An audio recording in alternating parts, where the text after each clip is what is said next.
Agora eu apresento para vocês essa pessoa super especial.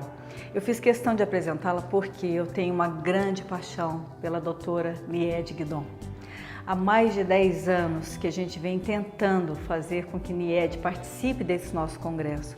Todos sabem que ela mora num lugar muito difícil, difícil acesso, com internet complicada, na Serra da Capivara, onde ela coordena a Fundação do Homem Americano, um lugar maravilhoso, um parque arqueológico dos mais respeitáveis em termos mundiais. E para a gente é uma enorme honra recebê-la nesse ambiente virtual em que ela dedicou alguns minutos da sua vida para deixar essas mensagens para nós, responder algumas questões nossas. Então a gente fica muito feliz, muito honrada pela disponibilidade da doutora Niede Guidon em atender um convite do 17º Congresso Nacional de Meio Ambiente de Poços de Caldas. Ficamos extremamente felizes e honrados. Muito obrigada, doutora Niede Guidon. Seu legado ficará para sempre. Muito obrigada. Com vocês, Niede Guidon.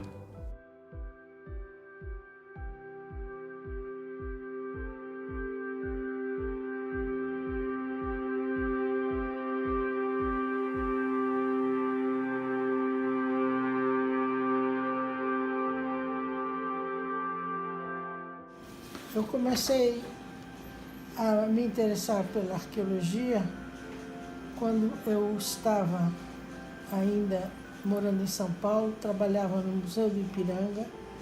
E lá então comecei a ver aquilo que se sabia sobre arqueologia, comecei a ter interesse por isso.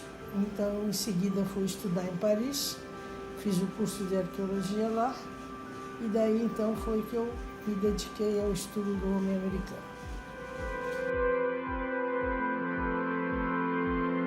Eu vim para o Brasil, porque eu estava morando na França, eu vim para o Brasil em 1961, porque apesar de estar na França, eu vinha todos os anos fazer pesquisa aqui. Eu era professor em Paris, vinha com os meus alunos e então isso mostrou a importância da região e em razão disso a França criou uma missão permanente no Piauí. Então todos os anos eu vinha. E depois, então, eu resolvi que vinha ficar aqui porque havia muito trabalho para ser feito. E daí eu me instalei em 61 aqui.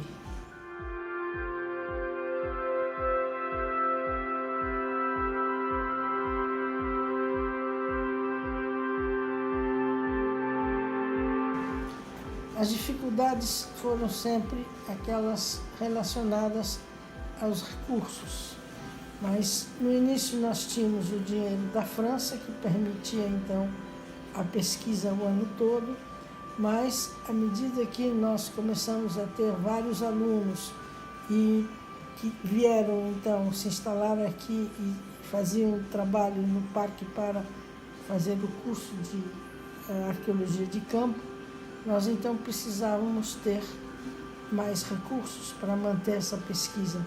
E também, como o número de sítios foi cada vez maior, nós tínhamos então a necessidade de muito dinheiro para poder fazer a continuidade dessas pesquisas.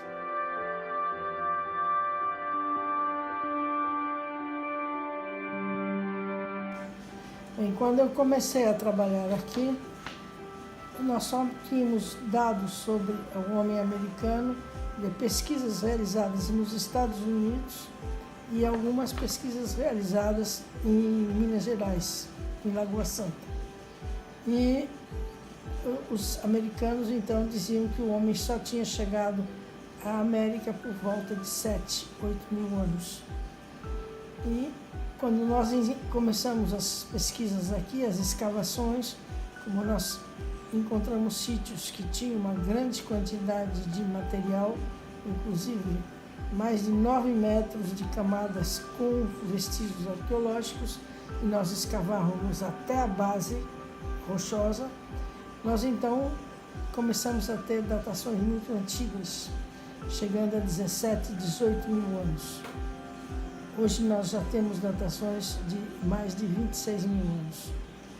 E o que acontece é que Os americanos, então, disseram que estava tudo errado, que o homem não podia ter chegado aqui a essa época. Mas com a continuidade das pesquisas, novas datações foram encontradas, inclusive atualmente o sítio mais antigo está nos Estados Unidos. Foi lá que eles encontraram.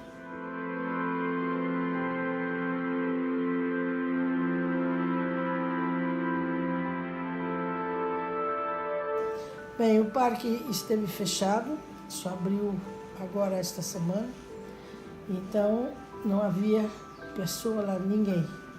Agora nós estamos já com a abertura, foi então agora atualmente, faz 2 dias, mas existe todo um protocolo que foi elaborado com as medidas que devem ser tomadas para proteger tanto os animais como os turistas que virão visitar o parque.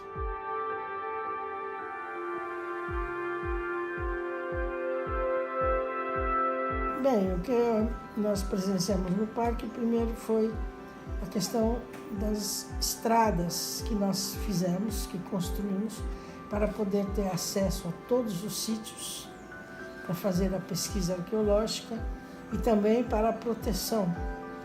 Então, houve essa mudança, a quantidade de estradas percorrendo o parque todinho. Também a construção de guaritas, nós construímos guaritas em todo o entorno do parque para proteger, e tínhamos funcionários lá, nós chegamos a ter mais de 100 funcionários trabalhando no parque, de modo que tudo isso garantiu a proteção da fauna, da flora, e a fauna, então, se desenvolveu muito. Depois, então, a Fundação deixou de trabalhar nesse sentido e atualmente é o ICMBio que é responsável pela proteção do parque.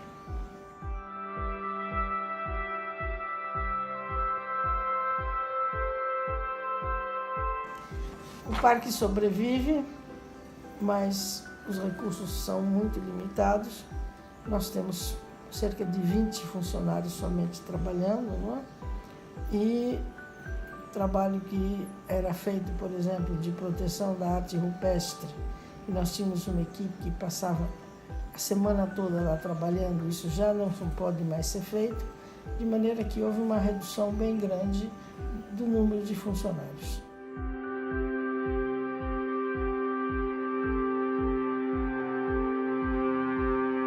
Bem, hoje nós temos então cerca de 20 pessoas trabalhando no parque e pesquisadores que trabalham aqui da Federal de Pernambuco, pesquisadores da Federal de Pernambuco, da Federal do Piauí, da Univasf, que tem agora aqui na cidade de São Raimundo Nonato uma faculdade com um curso de arqueologia e um curso de ciências da natureza, e também a Fiocruz, no Rio de Janeiro, que desde o início participou das pesquisas.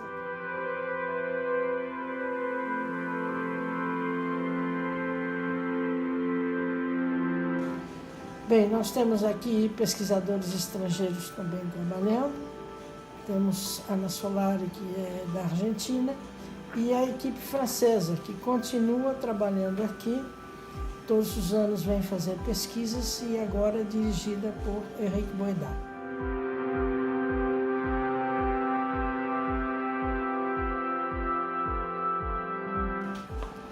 Bem, nós recebemos já recursos de entidades internacionais, mas agora isso já não acontece mais.